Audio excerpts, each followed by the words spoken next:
தகப்பனே, உம்முடைய பிள்ளைகளை உம்முடைய ஆலயத்துக்கு கொண்டு வந்து ஆலயத்தின் நன்மையினால திருப்தியாக்கும்படி ஜெபிக்கிறேன். இந்த சபையில பலவீனப்பட்டவர்கள் ஒருவரும் இருக்கக்கூடாது.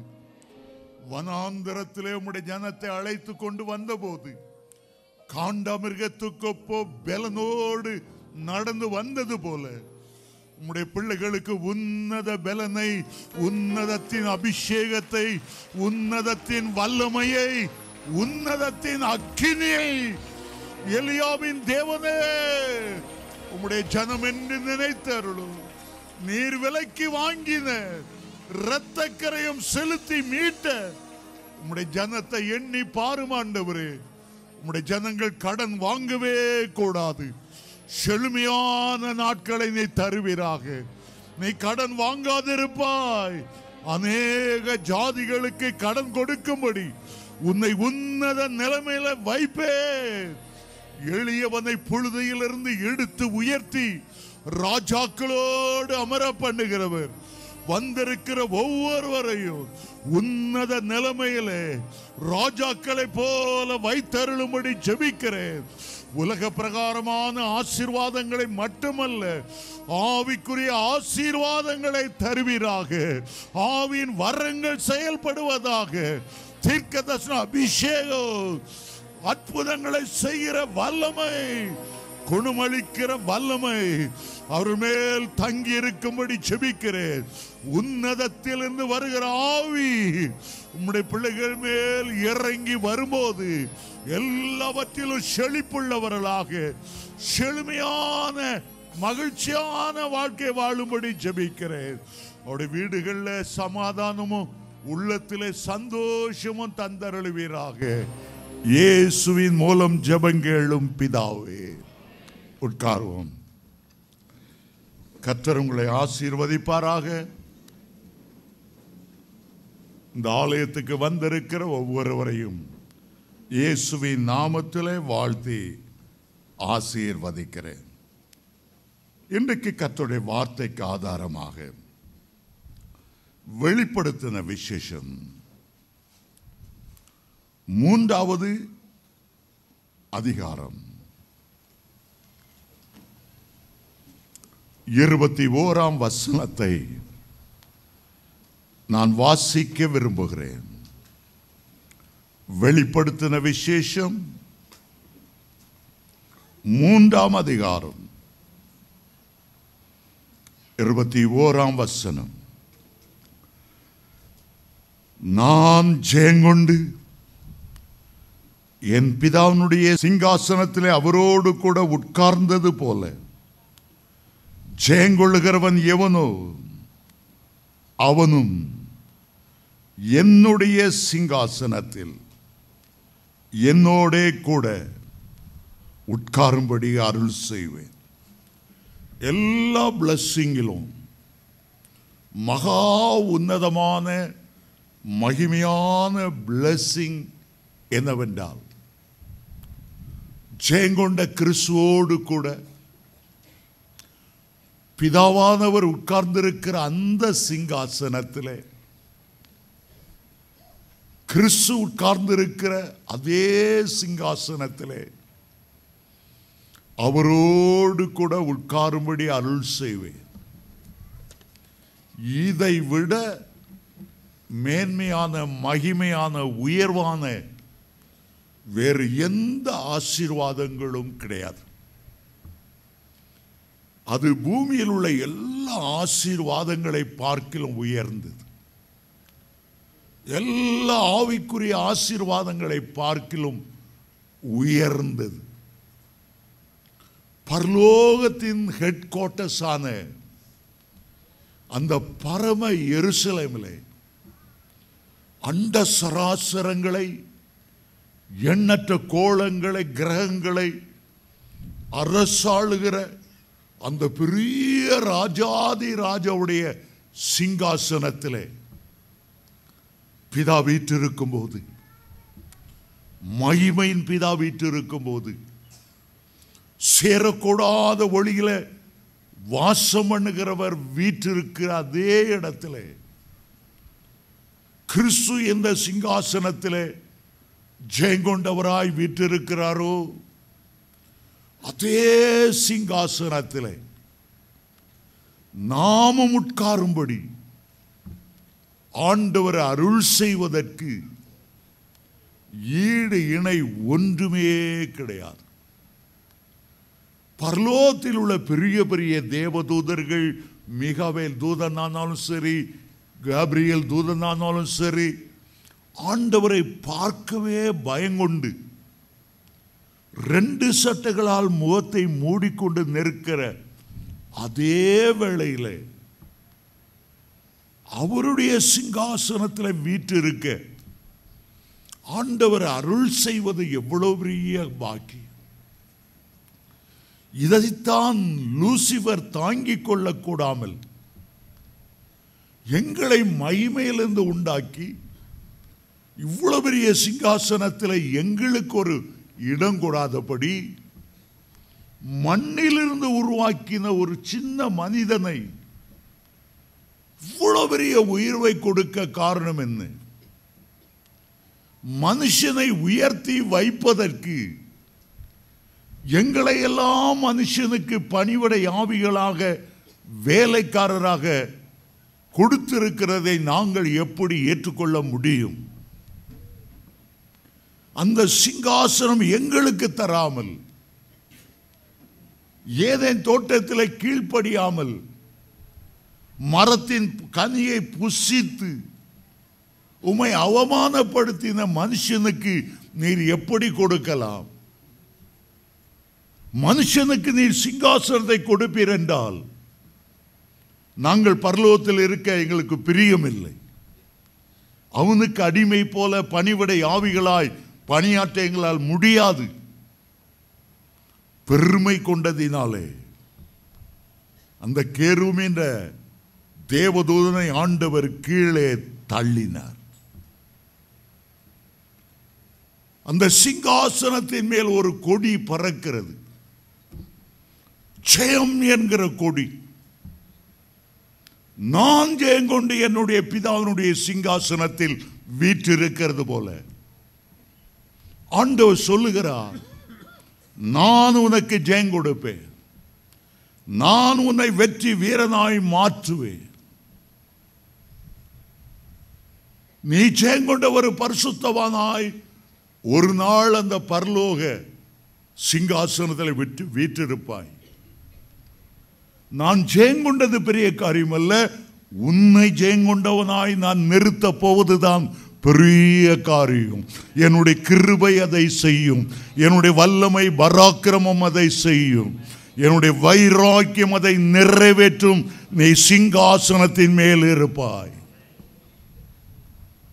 எபேசியர் 2:7 சொல்லுகிறது, கர்த்தர் நம்மை அபிஷேகம் பண்ணினார், கிறிஸ்துவோட கூட எழுப்பினார், உன்னதங்களிலே அவரோடு கூட வீற்றிருக்கும்படி செய்தார். கொலோசியர் 3:1 சொல்லுகிறது, நீங்கள் கிறிஸ்துவுடனே கூட எழுந்தது உண்டானால் கிறிஸ்துவி வலது பார்சத்தில் உள்ள அந்த மேலானவைகளை நாடுங்கள். உங்களுடைய கண்கள் அந்த இடத்துல பதிந்திருக்கட்டும். உலக வாழ்க்கையில் நான் ஜெயிப்பேன், அந்த சிங்காசனத்தை நான் சுதந்தரித்துக் கொள்ளுவேன். அருமையான தேவனுடைய பிள்ளைகளே, ஆண்டவருடைய சிங்காசனத்தின் மேல் ஒரு பெரிய வெற்றி கொடி பறக்கிறது, ஜெய கொடி பறக்கிறது. வெளிப்படுத்தின விசேஷத்தை 8 முறை திரும்ப திரும்ப சொல்லுகிறார். ஜெயங்கொள்ளுகிறவன் எவனோ, ஜெயங்கொள்ளுகிறவன் எவனோ.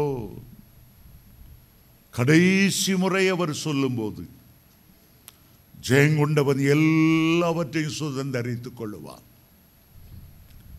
நான் அவனுடைய பிதாவாயிருப்பேன், அவன் என்னுடைய குமாரனாயிருப்பான்.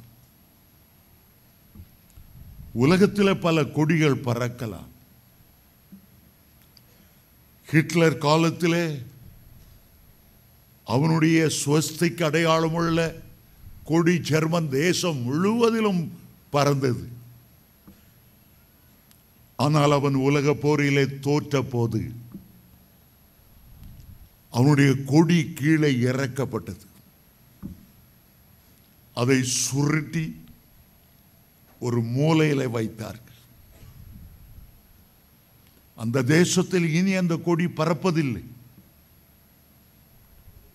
அது தோற்று போன ஒரு நாடு. அந்த கொடி திரும்ப பறக்காதபடி மற்ற வல்லரசுகள் ஜெயங்கொண்டன.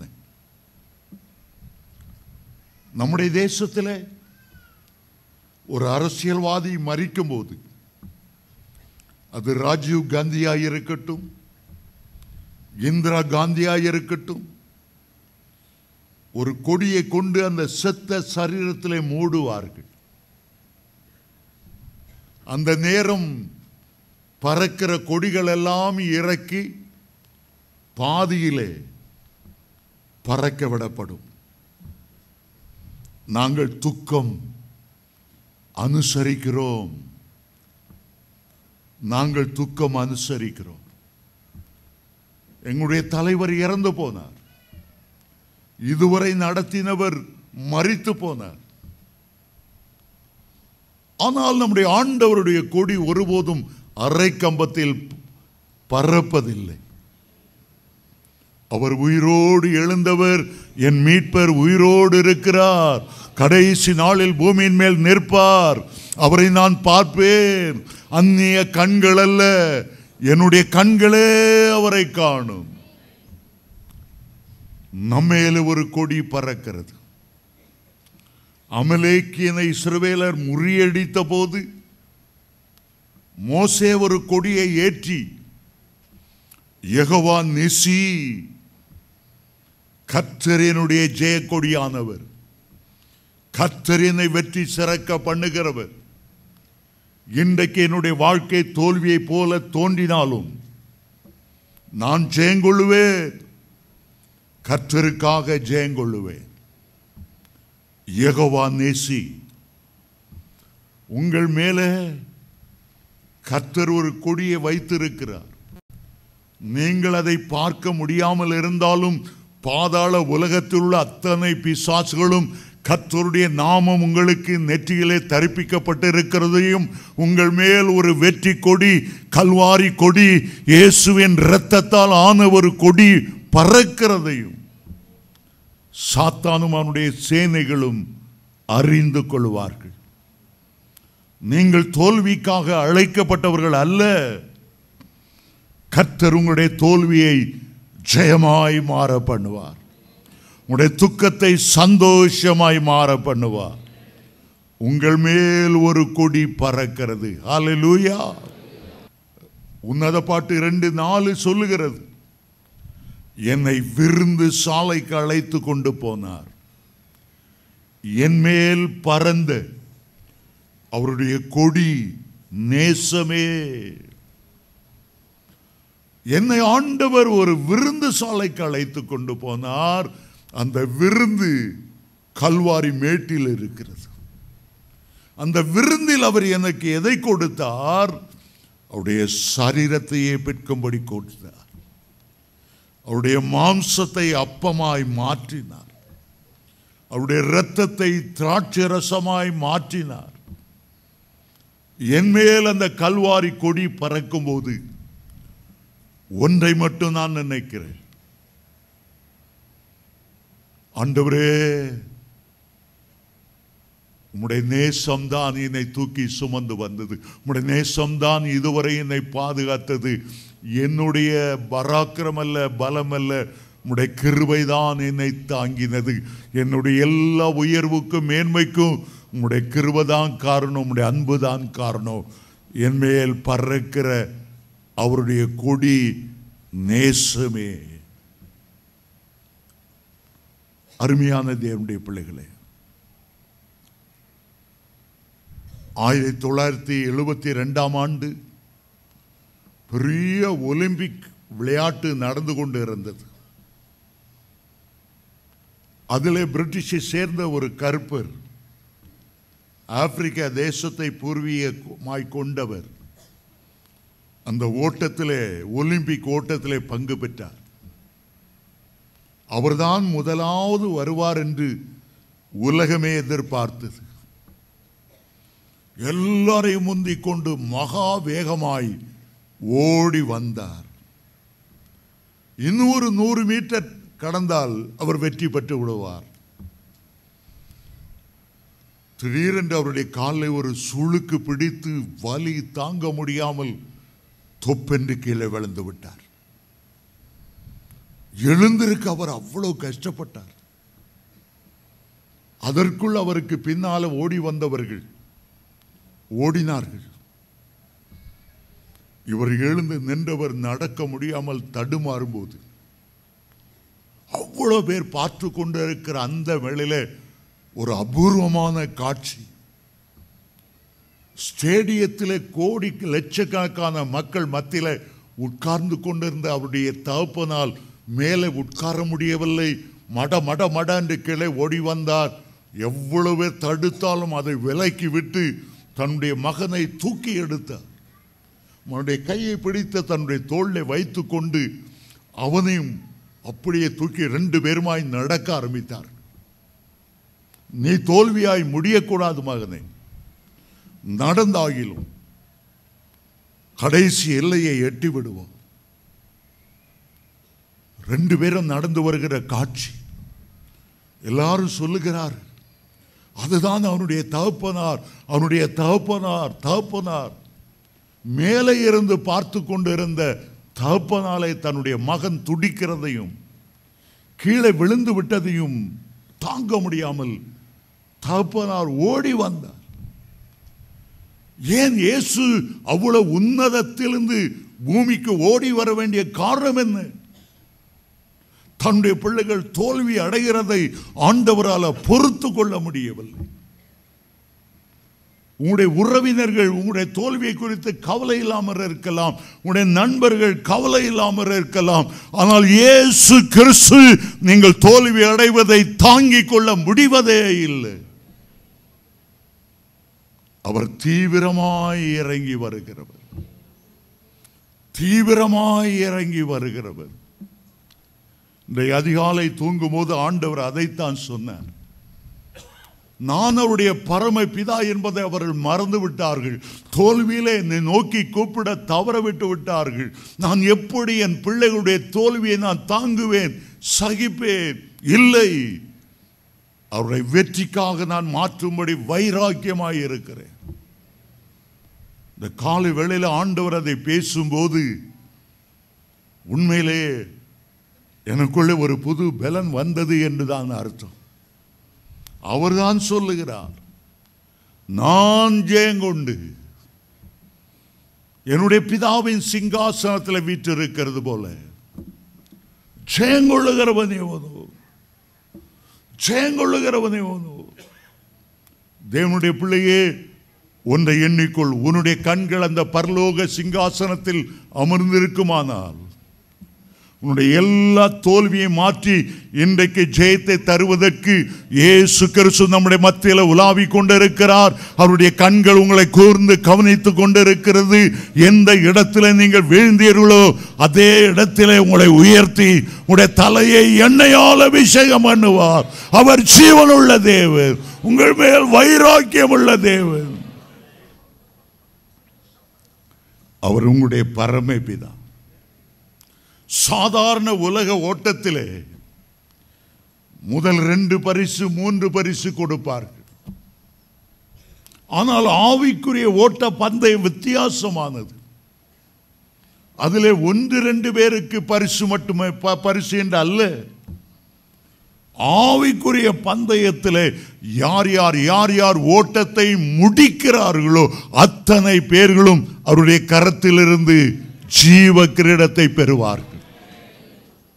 அப்போஸ்தலனாகிய பவுல் சொல்லுகிறார், என் வாழ்க்கையில் எவ்வளவோ போராட்டங்கள் வந்தது, பிரச்சனைகள் வந்தது, சிறைச்சேதம் வந்தது. ஆனாலும் என்னுடைய ஓட்டத்தை நான் வெற்றியோடு முடித்தேன். என்னுடைய விசுவாசத்தை காத்துக்கொண்டேன். பரலோகத்தை பார்த்து சொல்லுகிறார், இது முதல் நீதியின் கிரீடம் எனக்காக வைக்கப்பட்டிருக்கிறது. எனக்காக மாத்திரமல்ல, யார் யார் இயேசு கிறிஸ்துவுடைய பிரசன்னத்தை ஆவலோடு எதிர்பார்த்து கொண்டிருக்கிறாரோ அத்தனை பேர்களுக்கும் அந்த நீதியின் கிரீடத்தை கொடுப்பதற்கு ஆண்டவர் வல்லமையுள்ளவராகவே இருக்கிறார். ஆமென், ஹல்லேலூயா. அந்த சிங்காசனத்தை பாருங்கள், அதுல 2 பிதாக்கள் உட்கார்ந்து இருக்கிறார். நித்திய பிதா ஒருவர், என்றென்றைக்கும் வாழுகிறவர் உண்டு. பரமண்டலங்களில் இருக்கிற எங்களுடைய பிதாவே என்று அழைக்கிறோமே, அக்கினிமயமான சிங்காசனத்தில் வீற்றிருக்கிறவர் என்று தானியேல் 7:9 வாசிக்கிறோமே. அவருடைய சிங்காசனம் முழுவதும் அதனுடைய சக்கரங்களும் அக்கினி மயமாயிருந்தது என்று எசேக்கியேல் 1:28 வாசிக்கிறோமே. அந்த பிதாவானவர் உட்கார்ந்து இருக்கிறார். இயேசுவானவர் எப்படிப்பட்டவர்? அவரும் கூட ஒரு பிதா. ஒரு ஊழியக்காரர் சொன்னார், அவர் பிதா அல்ல, அவர் நம்முடைய சகோதரன் தான், சிநேகிதன் தான், அதே நேரத்தில் மணவாட்டி தான். அவரும் நம்முடைய பிதாவாயிருக்கிறார். ஏசாயா 9:6 சொல்லுகிறார், அவர் அதிசயமானவர், ஆலோசனை கர்த்தர், வல்லமையுள்ள தேவன் மட்டுமல்ல, நித்திய பிதா. ஒரு தகப்பனை போல உள்ளங்கொண்டவர், தகப்பன் ஏங்குகிறது போல ஏங்குகிறவர். ஒரு தகப்பனுடைய இருதயம் எப்படி இருக்கும் என்று யோசித்து பாருங்கள். திருப்பத்தூர் ஊழியத்தை முடித்துவிட்டு நானும் என்னுடைய மனைவியும் காரில் வேகமாய் திரும்பி கொண்டிருந்தோம். என்னுடைய மகன் ஆஸ்மானை பார்த்து சொன்னேன், இருட்டுறதுக்குள்ள மெட்ராஸை பிடிச்சிடணும். மகா வேகமாய் வந்து கொண்டிருந்தான் பையன். ஒரு 5 நிமிடத்திற்கு முன்பாக ஆண்டவர் என்னுடைய உள்ளத்தில் பேசினார், பெல்ட்டை போடு. காரில் உள்ள பெல்ட்டை போட்டேன். சரியான வேகம் போய்கொண்டு இருக்கிறான். திடீரென்று ரோட்டுக்கு கல்லடிக்கிற ஒரு லாரி, ஒரு நம்பர் பிளேட் கிடையாது, அவன் ஓனரும் கிடையாது, அவன் டிரைவரும் கிடையாது, ஏதோ ஒரு கிளீனர் திடீரென்று ரோட்டின் குறுக்க வந்தான். எங்களுடைய கார் அடித்தது மகாவேகமாக. நான் என்னதான் பெல்ட் போட்டிருந்தாலும் நெஞ்சு போய் அந்த டேஷ்போர்டில் அடித்தது. அடித்த வேகத்தில் நுரையீரல் சுருங்கினதோ என்ன தெரியவில்லை, மூச்சு முட்ட ஆரம்பித்தது. மூச்சுக்காக ஏங்கினேன். மகன் ஆஸ்மானை பார்த்தேன், அவனுடைய தொடை எலும்பு அந்த பந்து மூட்டிலிருந்து வெளியே வந்து விட்டது. கண்ணாடி உடைந்து சிதறினால இரத்தத்துக்குள் நின்று கொண்டிருந்தான். கார் நொறுங்கி போனது. என் சீட்டுக்கு பின்னால என் மனைவிக்கு பலத்த அடி. அவன் நடுக்கத்துடனே என் கையை பிடித்து, டேடி காப்பாற்றுங்கள், ஏதாகிலும் செய்க. எனக்கே மூச்சு விட முடியாமல் நான் தவித்து கொண்டு இருக்கிறேன். கஷ்டப்பட்டு என் மகனை பார்த்து சொன்னேன், வாழ்க்கையில் துன்பமும் வரும், இன்பமும் வரும். எதையும் சந்தைக்கு ஆயத்தமா இருக்கணும், உனக்கு ஒன்றும் நடக்காது. ஆண்டவரை பார்த்து அழுது கேட்டேன். என்னை எடுத்துக்கொண்டு என் மகனுடைய ஜீவனை தார், என்னுடைய மகனுடைய ஜீவனை தார். கால் மூட்டு எலும்பு வெளியே வந்து விட்டதென்றால் எவ்வளவு வேதனை அனுபவித்திருப்பான், என்னால் சகிக்க முடியவில்லை. என் மகனுடைய ஜீவனை தாரும், என்னை எடுத்துக்கொள்ளும், நான் உம்முண்டை வருகிறேன், என் பிள்ளை வாழட்டும், என் பிள்ளை வாழட்டும், என் பிள்ளை உமக்கு ஒளியே செய்யட்டும். அதுதான் ஒரு தகப்பனுடைய இருதயம். ஒரு தகப்பனுடைய உள்ளத்தில் அவ்வளவு அன்பை வைத்தவர் தன்னுடைய உள்ளத்தில் எவ்வளவு அன்பை, அதிகமான அன்பை வைத்திருப்பார். அவரை அப்பா பிதாவே என்று அழைப்பது சாதாரண காரியம் அல்ல. பரமண்டலங்களுக்கு எங்கள் பிதாவே என்று கூப்பிடுவது சாதாரண காரியம் அல்ல. என்னுடைய கிராமத்திலிருந்து திருநெல்வேலி வருவதற்கு 60 கிலோமீட்டர். ஒவ்வொரு முறையும் நான் சென்னை வரும்போது என்னுடைய தகப்பனார் ஓடி வருவார். திருநெல்வேலியில் ட்ரெயின் புறப்படுகிற வரையிலும், என்னை வழி அனுப்புகிற வரையிலும் அவருக்கு அந்த 60 கிலோமீட்டர் தூரமாய் தெரிவதில்லை. என்னுடைய தகப்பனார் மரித்த போது அடக்கம் செய்து அதே திருநெல்வேலி ஜங்ஷனுக்கு வந்தேன். என் தகப்பனை எண்ணி ஏங்கினேன். ஆண்டவர் என்று உள்ளத்தில் சொன்னார், இனி நான் உனக்கு தகப்பனாயிருப்பேன், நான் உன்னை பொறுப்படுத்திக் கொள்வேன். சின்ன குழந்தைகளே தகப்பனை இழப்பது, தாயை இழப்பது இவ்வளோ ஒரு வேதனையான காரியம். தகப்பனை இழந்தீர்களோ, தகப்பனுடைய அன்பு கிடைக்கவில்லையோ, கர்த்தர் உங்களுக்கு தகப்பனாயிருப்பார். தாய் இழந்தீர்களோ, ஆண்டவர் உங்களுக்கு தாயாயிருப்பார். நான் முழு நேர ஊழியத்துக்கு இறங்கி வந்தபோது சில தீர்மானங்களை ஏற்றினேன். உயிரே போனாலும் நான் கடன் வாங்க மாட்டேன், பட்டினி கிடந்தாலும் நான் கடன் வாங்க மாட்டேன், ஒரு நாளும் அந்நிய நாட்டை, வெளி தேசத்திலிருந்து வருகிற உதவியை நான் எதிர்பார்க்க மாட்டேன். நீர் என்னை போஷிக்க வல்லமையுள்ளவர். ஒரு முறை என்னுடைய மகள் எழுதினாள், காலேஜ் ஃபீஸ் கட்டணும் டாடி, ஹாஸ்டல் ஃபீஸ் கட்டணும், புக்ஸ் வாங்கணும், எனக்கு பணம் தேவை. நான் முழு நேர ஊழியத்துக்கு வந்து விட்டேன். இன்கம் டேக்ஸ் டிபார்ட்மெண்ட்டை விட்டு வரும்போது கடைசி பையன் அப்போதான் பிறந்திருக்கிறான். எந்த வழியும் இல்லை. ஒரே ஒரு முறை என்னுடைய உறவினரான மூத்த அக்காளிடம் 100 ரூபாய் கேட்டு போனேன். ஏண்டா கடைசி பையனுக்கு பால் டின் வாங்க காசு இல்லை. அந்த மூத்த அக்கா என்ன சொன்னார்கள் தெரியுமா? நீ தான் வேலையை விட்டுட்டு இருக்கிய, நீ எப்படி திருப்பி தருவா? உன்னுடைய ஊழியத்தை நான் அங்கீகரிப்பதில்லை. வெறுமையாய் என்னுடைய மூத்த சகோதரி அனுப்பினார்கள். என்னுடைய ஆண்டவர் என்னை கைவிடவே இல்லை. அதுக்கு பிறகு கைமாத்து கூட வாங்கிறதில்லை. இம்மட்டும் அவர் எனக்கு போதுமானவராக இருந்தார். எங்களுடைய மகள் பணம் கேட்டு எழுந்த போது என் காலில் ஒரு பெரிய ஆப்ரேஷன் செய்திருந்தார்கள். ஒரு பயங்கரமான இன்ஃபெக்ஷன் காலில் ஏறினபடியால் அப்படியே காலை பிளந்து வைக்கிற நேரம் ஒரே உள் காயமும் வேதனையாய் இருக்கும்போது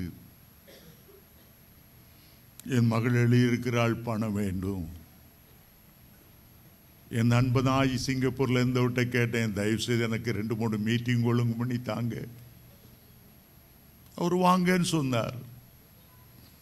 என் கால் பிளந்து வைக்கப்பட்டு இருக்கிறது, கால் ஊன்ற முடியவில்லை. சிங்கப்பூர் விமான நிலையத்தில் இறங்கினேன். பல முறை கீழே விழுந்தேன், எழும்ப முடியாதபடி விழுந்தேன். கால் வலி தாங்க முடியவில்லை. ஏன், எதற்காக? என் மக கஷ்டப்படக்கூடாது. அவளுக்கு ஸ்கூல் ஃபீஸ் கட்டி, காலேஜ் ஃபீஸ் கட்டி தான் ஆகணும். ஒரு தகப்பனுடைய அன்பை பார்க்கலும் இயேசு கிறிஸ்துவுடைய அன்பு எவ்வளோ பெரியது. உங்களை விழுவதற்காகவா அவர் பூமிக்கு இறங்கி வந்தார்? உங்களை விழுவதற்காகவா சிலுவை சுமந்தார்?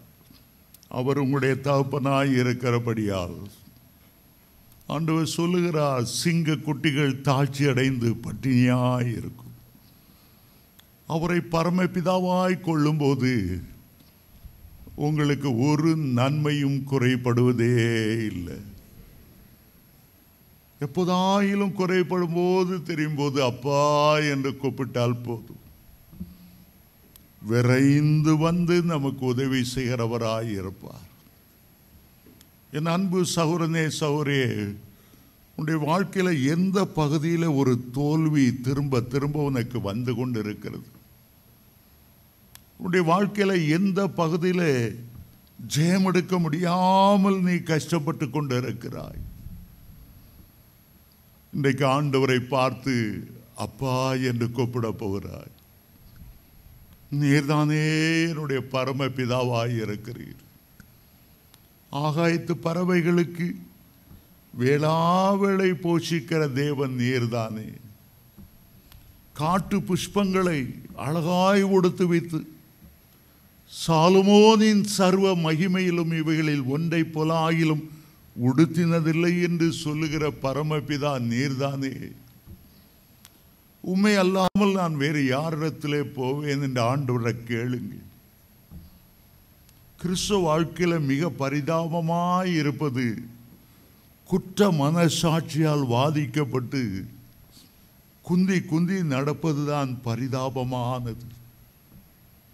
சிலர் வாழ்நாள் முழுவதும் இந்த பாவத்திலிருந்து ஜெயமில்லை, இந்த பாவத்திலிருந்து ஜெயமில்லை, ஐயோ குற்ற மனசாட்சியால் வாதிக்கப்பட்டு காத்து போன பலூன் போல தேவனுடைய பலனை இழந்தவனாய் நான் தடுமாறுகிறேனே. இன்றைக்கு கர்த்தர் உங்களுக்கு சொல்லுகிறார், குறித்து வைத்துக் கொள்ளுங்கள். கர்த்தர் உங்களுடைய தோல்வியை ஜெயமாய் மாற பண்ண ஜீவனுள்ள பரம பிதாவாய் இருக்கிறார்.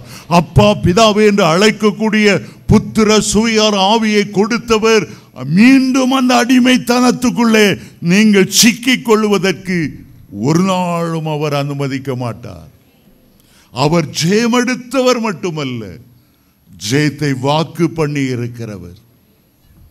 பிதாவின் வலது பார்சத்திலே நான் ஜெயம் கொண்டவனாய் விளங்கினது போல இயேசு ஒருபோதும் தோல்வி அடைந்தவர் அல்ல.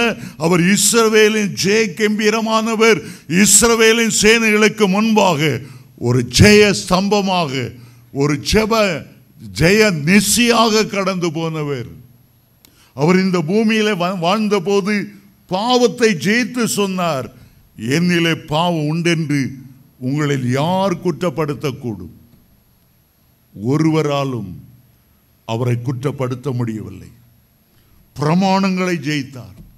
அடிமைப்படுத்தின சாபங்களை கொண்டு வந்த நியாய பிரமாணத்தை அவர் தகர்த்து தம்முடைய சிலுவையின் இரத்தத்தால் அவர் தகர்த்தார் என்று வேதம் சொல்லுகிறது. அக்கிரமங்களை தகர்த்தார், சாபங்களை தகர்த்தார், எல்லாவற்றிலும் அவர் ஜெயங்கொண்டவனாய் விளங்கினார். எங்கேயாவது அவர் பலவீனப்பட்டு படுத்திருந்தார், ஊழியத்துக்கு போக முடியாம போனது சொல்ல முடியுமா? ஒரு நாளும் அவர் பலவீனப்பட்டதில்லை.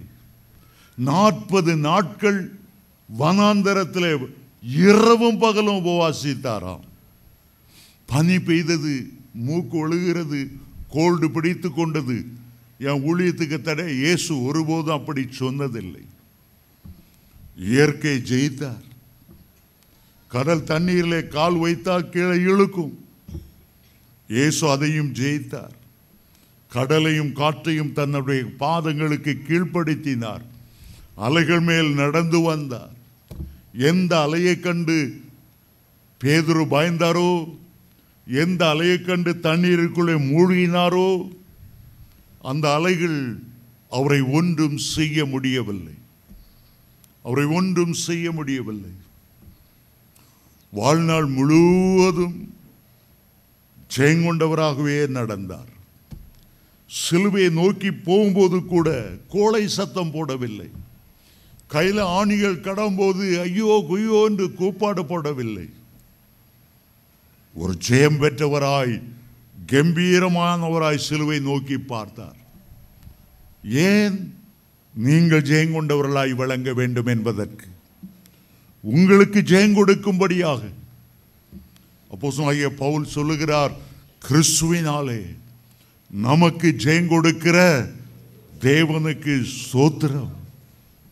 எப்போதும் எங்களை வெற்றி சிறக்க பண்ணி அவரை அறிகிற அறிவின் வாசனை வீச செய்கிற தேவனுக்கு ஸ்தோத்திரம். ஒவ்வொரு முறையும் ஆண்டவர் என்னை தோல்விக்கு அல்ல, ஜெயத்துக்கு அழைத்திருக்கிறார். என்னை ஜெயம் கொடுக்கும்படியாக பழைய ஏற்பாட்டில் உள்ள பரிசுத்தவான்களை வாசித்து பாருங்கள். யோசேப்பு எல்லாவற்றிலும் ஜெயங்கொண்டவராய் நின்றார். சின்ன வயதிலே நீ ஜெயங்கொள்ள பிறந்தவன் என்பதை ஆண்டவர் சொப்பனத்தின் மூலமாய் தரிசனத்தின் மூலமாய் பேசி சொன்னார். உன்னுடைய கதிர்கட்டை சுற்றிலும் மற்ற 11 கதிர்கட்டுகள் உன்னுடைய சகோதரர் கொண்டு வந்த கதிர்கட்டுகள்லாம் வணங்கி நிற்கும்படி உன்னை நான் உயர்த்துவேன், உன்னை நான் ஜெயங்கொண்டவனாய் வைப்பேன். யோசேப்பாகிய நட்சத்திரத்தை சுற்றி சூரியனும் சந்திரமும் 11 நட்சத்திரங்களும் வணங்கி நின்றன. ஏன் ஆண்டவர் அந்த தரிசனத்தை கொடுத்தார்? உன்னை ஜெயங்கொண்டவனாய் உயர்த்துவேன். அதுக்கு விரோதமாய் சாத்தான் எவ்வளவோ போராடி பார்த்தான். அவனுடைய சொந்த சகோதரர்கள் குழியில தூக்கி போட்டார்கள். எவ்வளவுக்கு அவ்வளவு அவன் கீழே போடப்பட்டானோ அவ்வளவுக்கு அவ்வளவு அவன் உயர்த்தப்பட்டான். ஒரு அருமையான பாட்டை பாடுவார்கள். கிறிஸ்துவனை டிஸ்டர்ப் பண்ணாத, அவன் கொட்ட கொட்ட உயர்வா. எவ்வளவுக்கு எவ்வளவு உன்னை தாழ்த்தணும்னு உன்னுடைய சகோதரர்கள் நினைத்தாலோ உன்னை தாழ்த்தவே முடியாது. ஒரு பெரிய காத்தடிக்கிற பலூனை தண்ணிக்குள்ள முக்கி வைக்க முடியுமா? மறுபடியும் மேலே குதிச்சு எழும்பி வரும். இன்றைக்குள்ள வீழ்கையை குறித்து கவலைப்படாது.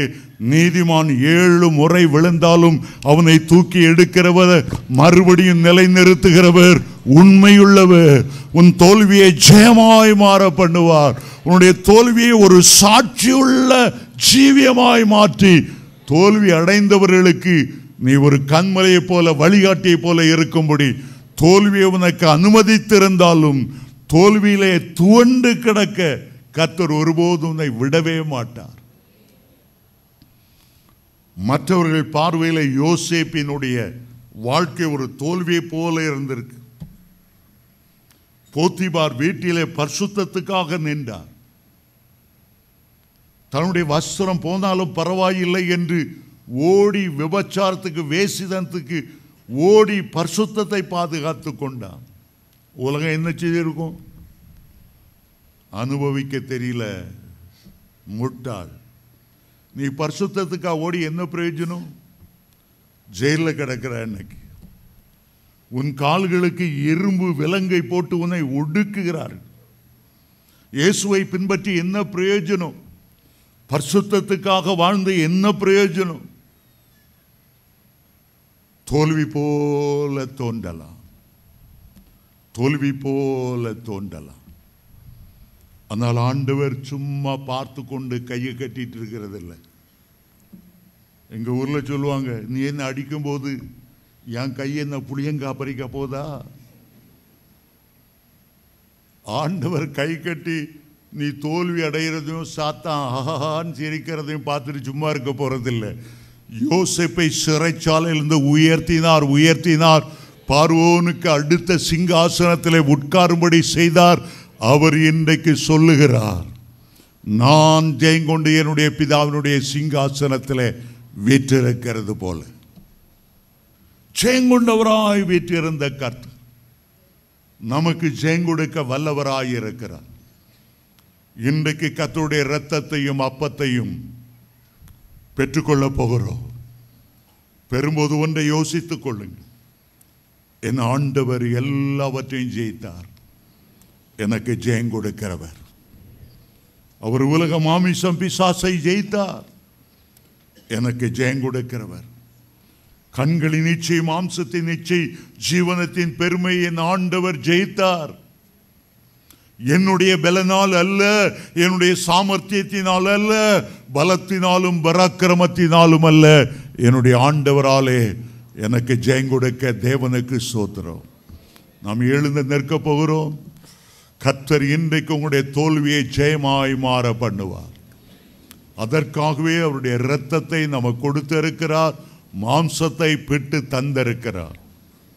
உங்களுக்கு ஜெயம் கொடுக்கிற தேவனுக்கு ஸ்தோத்திரம்.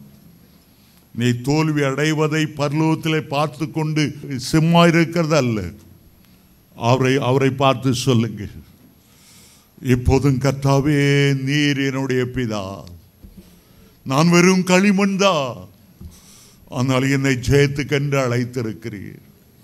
ஜெயத்துக்கென்று அழைத்தவர் என் கரத்தை பிடித்து ஜெயத்தின் பாதையிலே நடத்த வல்லமை உள்ளவர். பல மாம்ச எண்ணங்கள் எனக்குள்ளே மீண்டும் மீண்டும் வருகிறது, பாவ இச்சைகள் மோதுகிறது. ஆனால் நான் போகும் பாதை அவர் அறிந்திருக்கிறார். அவர் என்னை சோதித்த பின்பு நான் பொன்னாக விளங்குவேன்.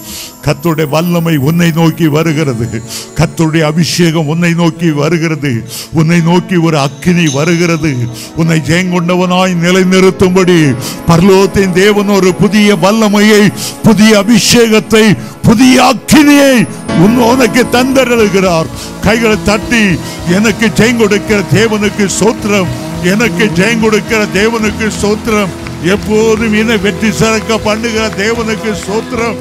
நீ வாழாகாமல் தலையாவாய்.